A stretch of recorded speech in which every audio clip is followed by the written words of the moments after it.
Well, we threw Larry off the set because we brought in Al Davis. Al, you played at Tennessee State. You told me 67 to 70. Right. But you were the first to get a scholarship there. What was that story? Well, the story and the facts, in high school here in the state of Tennessee, I was the first black athlete to play integrated ball with the white system. Right. Out of high school in 63, 64. Played football at Alcorn High School. The first black to play integrated football in the state of Tennessee. And then after I graduated high school, I was the first black to sign a scholarship at the University of Tennessee. But now I didn't play. And the reason I didn't play is because I was told at my high school, if I didn't go to West Virginia, I wouldn't go to school no place. So someone at that school or somewhere around was going to write the ticket with me going to West Virginia. And if I don't go to West Virginia, we're going to see to it that you don't go to school anyplace. So that happened. I mean, you're a kid. I'm just a kid. Yeah. I'm just a kid. So University of Tennessee came and they spoke with me. I was going to Houston and they came along and I said, well, I'll sign with you guys. And now I take the SAT test to go to Houston. I passed the test. Someone from Alcoa called the testing bureau in Preston, have them come down and disqualify my test score. Now I've signed at University of Tennessee. University of Tennessee called me and said, we can't offer you a scholarship because you didn't pass the test. It's not that I didn't pass the test. It was my test was disqualified. As the guy from Mississippi came in and did his dissertation on me, and he did all the research, and he came and gave me, he said, you scored like a 1,400 or something on the SAT, but they disqualified my test score. So that left me out. At the time, I couldn't. And you're powerless. I'm just a kid. Yeah. 18 and 19 years old. Right. So I'm riding a bicycle around in the neighborhood, and Coach Merritt came up, he and Nolan Smith. They came up, and he told my dad and mother that he would get me in school and offer me a scholarship. So I just said, well, don't have anything else, I'll go. And I came down to Tennessee State. So that was where I got to Tennessee State. Remarkable. Now then, you went into the NFL. Were you drafted? I was drafted in the 11th round by the Philadelphia Eagles.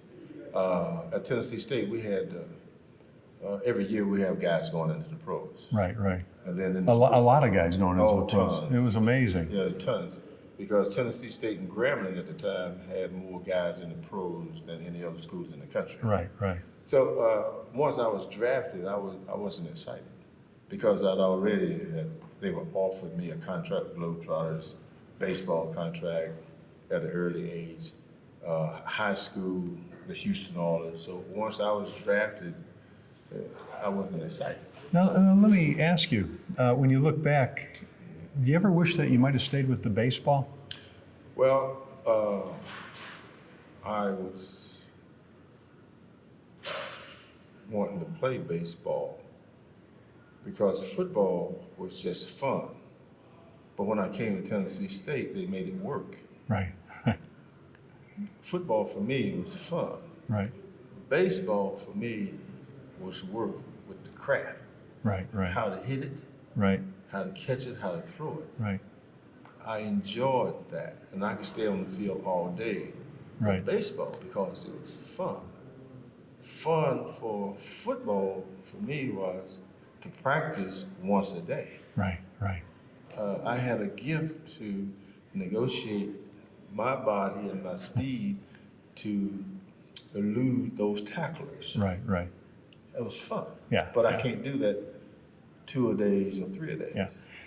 When you left Tennessee State and you go play at Philadelphia, what is it like playing in front of several thousand people and then you go to Philadelphia to play a football game and that first time you walk out onto the field? It didn't bother me. It wasn't any overwhelming? Because see, my story is a little different. When I was here in Nashville at Tennessee State, I worked for Minnie Pearl, the country and western star. Right. And I was escorting her, and we would be at the Grand Ole Opry with all those people. We'd be in auditoriums. Yeah. I'm yeah. with Minnie Pearl. So the cheers and all the claps and all that stuff, I was accustomed to that. Now tell me about Minnie Pearl. I mean, that's really, she was a big Oh, star for many absolutely. years. Yeah, Miss Cannon. Yeah, she was a nice lady. She had Minnie Pearl Country Dairies. They were something similar to Dairy Queens. Right. And while I was here in school, I was working for her. And she was just a nice lady. And oftentimes I would go on the road with her Right. to kind of like bodyguard, I guess. Right. And it was nice. Did she ever share any stories with you? Yeah, she would talk about some of the things with little Jimmy Dickens and all of those, Merle Haggard and all those guys. She would talk about it. Well, share. Tell us Well, about I don't have those stories to tell. I just remember her telling those stories, and I was listening. Okay. Now, had I had the experience to be on set when those things occurred, then I could tell you. But I was just listening. Yeah. I learned to keep my mouth shut. He's so good. He's so good. Yeah. How do we draw these out of him? These are stories, they're gone forever if you don't tell them. Oh yeah. So, did she ever talk about, I know she had that price tag hanging down from the hat. Did she ever talk about her act? No, she didn't. She was a very religious lady. Mm-hmm. She was a loving person. A genuine, caring lady. Right. But her act came from the 40s, the vaudeville, and she placed herself into that arena. And just so happened that tag was there, and she never did remove the tag. Yeah, I became her trademark. And that tag became the trademark, and she would come on and say, "Howdy," and that was her intro. And then she would go on with her storytelling. Just a beautiful lady. Yeah. All right, let's go back now for your career in the NFL. 3 years with Philadelphia. I played 3 years in Philadelphia. My first year, did a decent job. I was injured. And I was injured my second year. My third year, it was between Philadelphia and the Saints. And then the fourth year, the World Football League came into existence. Right. They pay more money than the NFL. So I was in a bar having a glass of wine. And to my right was a guy. And I said to him, I would like for you to be my agent. And the guy said, I don't know anything about football. I said, well, but you know who?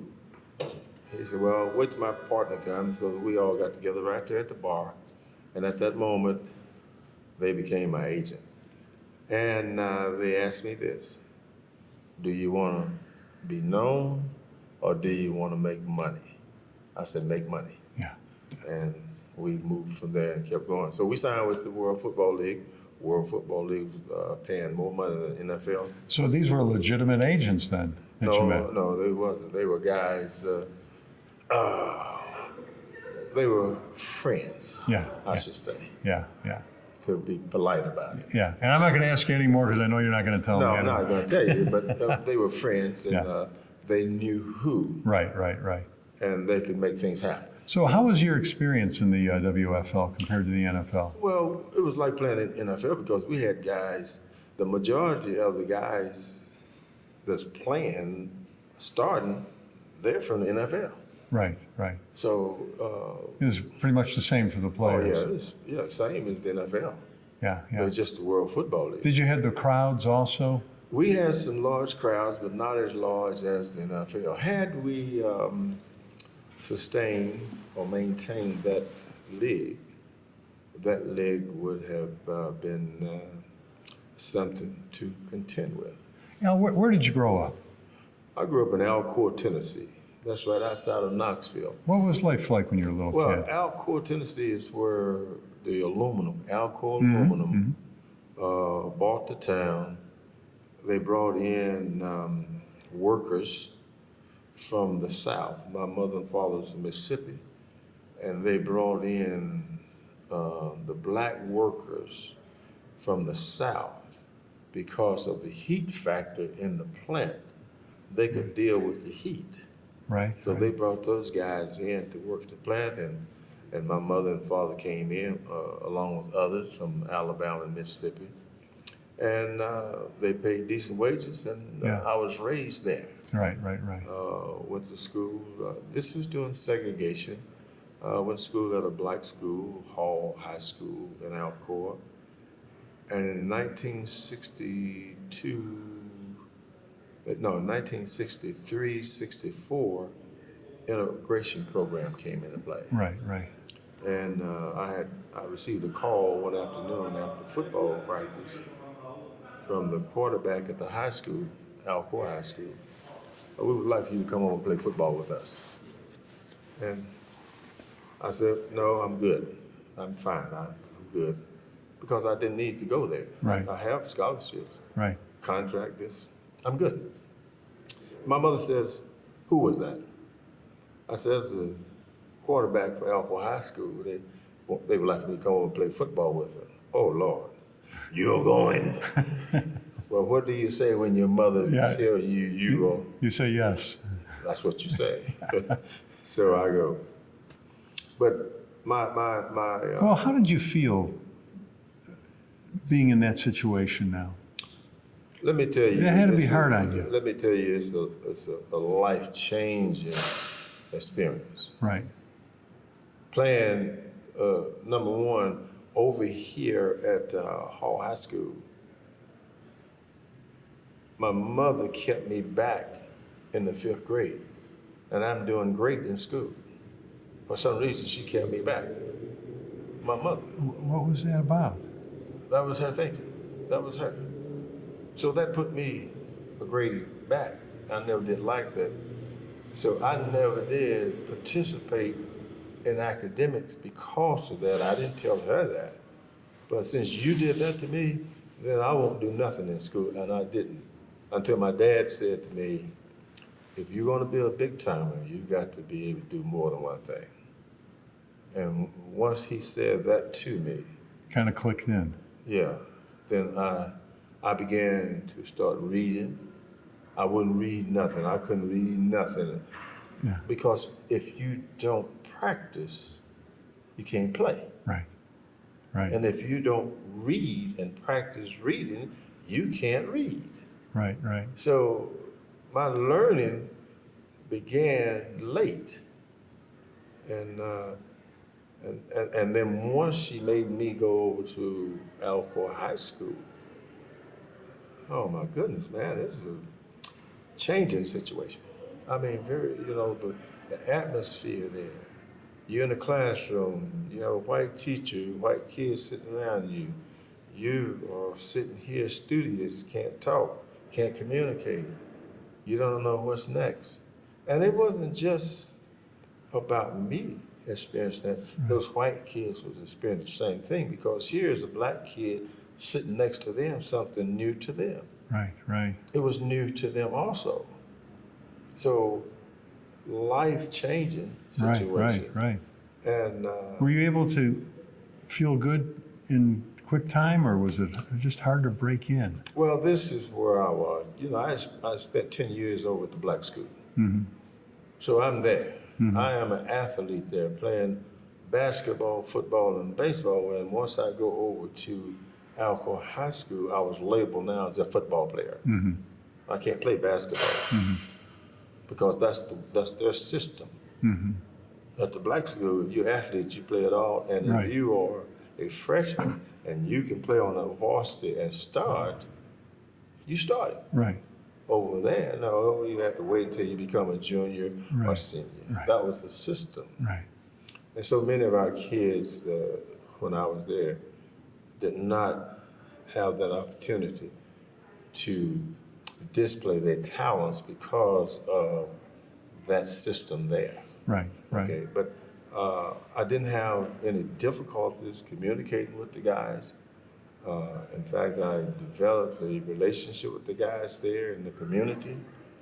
I wouldn't trade that relationship and that experience as far as the camaraderie we have today. Yeah. I wouldn't trade it for nothing in the world. Yeah. Do you remember your grandparents at all? No, well, yes, I did. My grandmother, my mother's mother, I remember her. She was out of Detroit and moved from Mississippi to Detroit. My dad's mother, uh, she remained in Mississippi, and I would go down and visit with her. Right. My grandfather on my dad's side, he was killed in an accident early on when my dad was around 12 years old.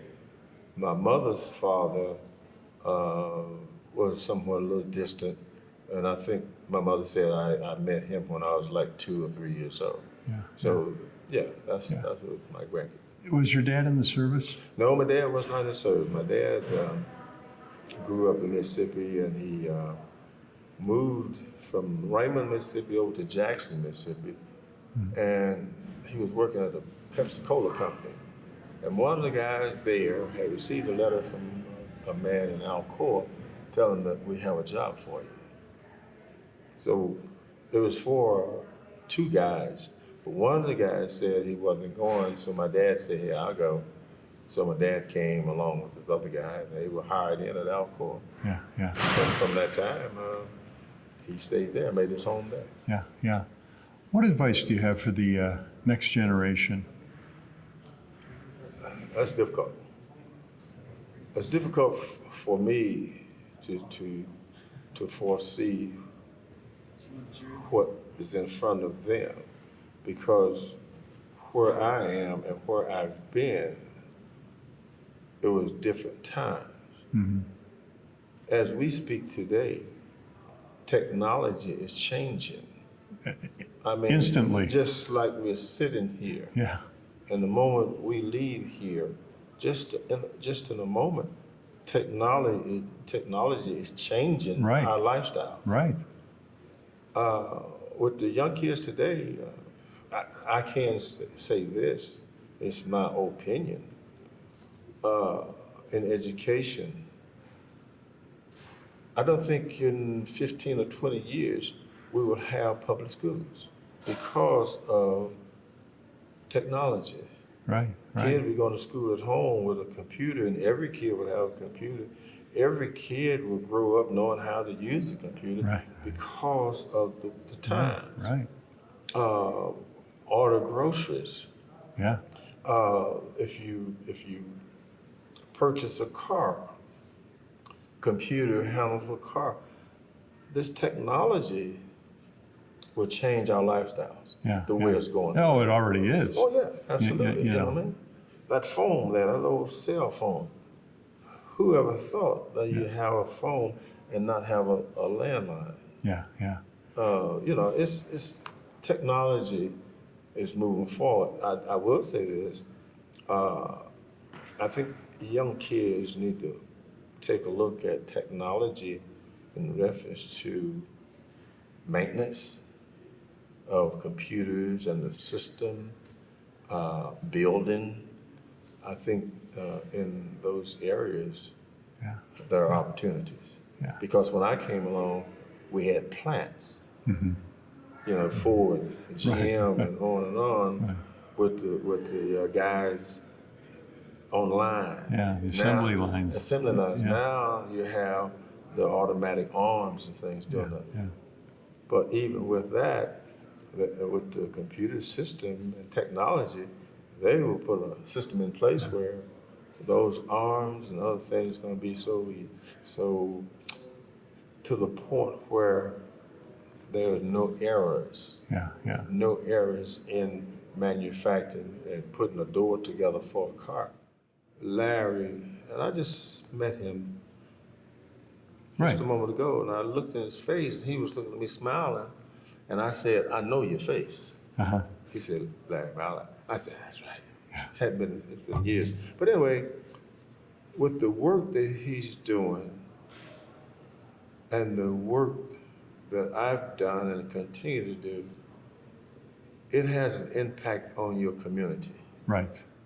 When you present material and factual events, engaging those who grew up in a community, and they return and they give back, and they always talk about giving back to a community. it doesn't mean that you have to have a major program.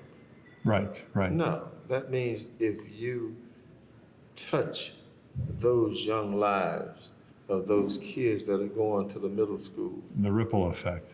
or the elementary school, or the lady have 3 or 4 kids that you help her, or you rent houses or apartments to those or less fortunate, or you are a member of a church or a member of the YMCA that support the needy and the unfortunate. That is so important because those kids that are recipients of your presence, oftentimes that is a stepping stone for them to move forward in life. Yeah. One of the things that I do with Larry, we do a podcast together, and his big thing is preach the positive of professional athletes. And he's always pointing out all the charitable work that everybody does. Oh, yeah. And those type of things that people don't know. Right. You know what I mean? They remember statistics and they remember who got in trouble. But the good things they're not hearing, and that's what Larry is out preaching all the time. Well, Larry said that to me, and that is so true because it's difficult for me to talk about me. It's because I was always taught not to brag. Right. Or boast. Right. But I have to share this with you. Here I am, not in academia based on what my high school said or my hometown said. I became an academia when I came to Tennessee State. Right. And from there, Temple University, while I was playing football, I'm in grad school. Why? Because I know football is temporary. Right. The University of Tennessee, completed a degree there.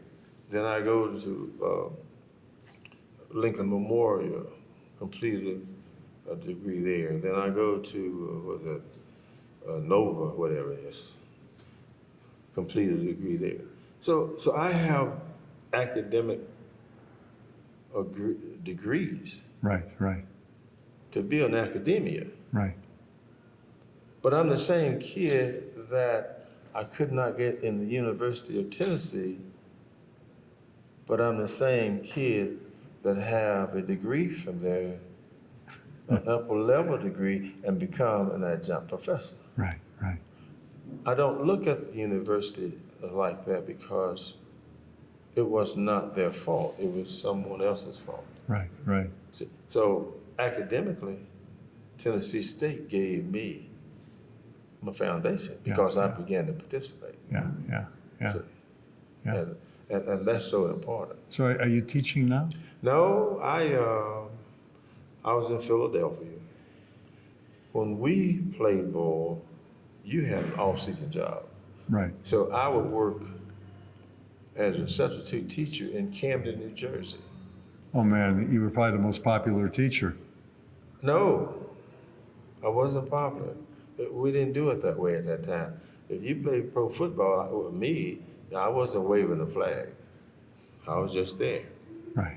And just so happened, as being a substitute teacher, and there was shortage of teachers, the time that I taught from December, from January to May or something like that, until time dismissal of school, I was a full-time teacher and didn't know it. And then, later on, my certification, all that, I became principal of the high school there in Camden. Wow. Yeah, became the high school principal there, and I became director of health and physical education and athletics. And I was on the board of directors for eligibility for the state of New Jersey.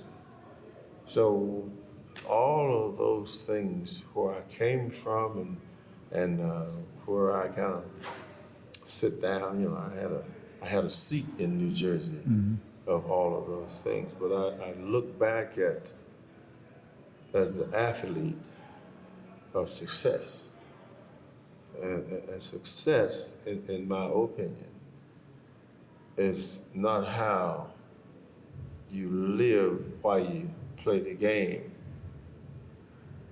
It's how you live when you no longer play the game, determine your success. Right, and who you are. And who you are. Yeah, yeah. Al, in your lifetime, you've lived through so many occasions on the national scene, Kennedy assassination, the turbulent 60s, the Vietnam War, the moon landing, something good in 69, of course, the tragedy of 9/11. Is there something that stood out? You go, I know exactly where I was the moment it happened. In 1963, 64, that was the first year that we integrated schools at Alcoa High School. Mm-hmm. And I was sitting in the classroom, and we got the word that the president had been shot. I'll never forget that. Yeah. I was just sitting there. Because at that time, it was like President Kennedy Right. was our president. Yes. He's our president, and now he's gone. Yeah. Where are we going to go from here? Yeah. And I remember that. It was 63 to 64. And I think it was 64 when it happened or something like that. November of 63. It's 63. Yeah, There yeah, you go. November, Because yeah. we've changed. That's 63, 64. Right, right. Yeah. But that I remember that. You know, it's funny because we've interviewed a couple of thousand people, and anybody, what year were you born? 48. Anybody that is over 55, almost 100% when I ask them that question, it's Kennedy. Sure. He made that impact on all of us. I mean, I remember exactly where I was, you know, and it just blows me away how he affected everybody. And you know, you're right. It was so different. That was the closest election ever, Kennedy and Nixon. But Kennedy, everybody when that election was over became a Kennedy fan. You know, today, Trump ain't winning too many people over. You know, it's very. We're not on now, so you don't have to worry about what you're saying. Well, the thing is, well, he could be on or off. Yeah. I'm going to be. Kennedy brought with him a. Charismatic charm. That's where we're going. Yeah. That the society, our society, embraced. Right. Because when you saw Eisenhower, that was a military officer. Right. Right. Truman, Right. Roosevelt. Now you have this free spirit guy, Young and good looking. young and good looking with a nice looking wife. Yeah. Oh my God! Everybody want to get on board. With Right. this. Right. That's right. And that's what happened. Yeah. You know what? There's a lot of, I believe that's a lot of truth to that. You know, Sure. the young and good looking charm. Sure. You know, and his wife, Jackie, did that show from the White House that She time. did. Yes, she did. You know. And all of America embraced that. Yeah. See, let me share with you. I was in marketing and advertising for 10 and a half years with the Stroh Brewery Company out of Detroit. Marketing and advertising, most people, some actors, don't understand the industry that they're in. Right. Some actors said, I am not chosen. I was not chosen. I was not given an opportunity for this role. What they don't understand, for that role, they are not marketable. Right. Okay? Yeah. Look at me, for instance. I have a thick mustache. I didn't notice. All right. Okay? I have a thick mustache, bald head. I fit a certain character when it comes to marketing and advertising. Right. And I hear some of these actors that's in Hollywood, well, you know, I didn't get an opportunity. You didn't meet the criteria of marketing. Because to market you, you must present yourself with that character and the way you look and present yourself, it doesn't meet the character. By the way, how many times have you been told you look like Steve Harvey? Oh, Endless. yeah, they told me, so you remind me Right? of Steve. You remind me of Steve Harvey. Not only your look, you have the same mannerisms as him. Well, yeah, well, okay, I can understand that because Steve Harvey is the guy right now. I remember years ago, that's where you remind me of Jim Brown. Yeah. Okay, all right, okay, I just go along with that. Yeah. But I'm just only me, Al Davis. Yeah. Little fella from up in Alcoa, Tennessee.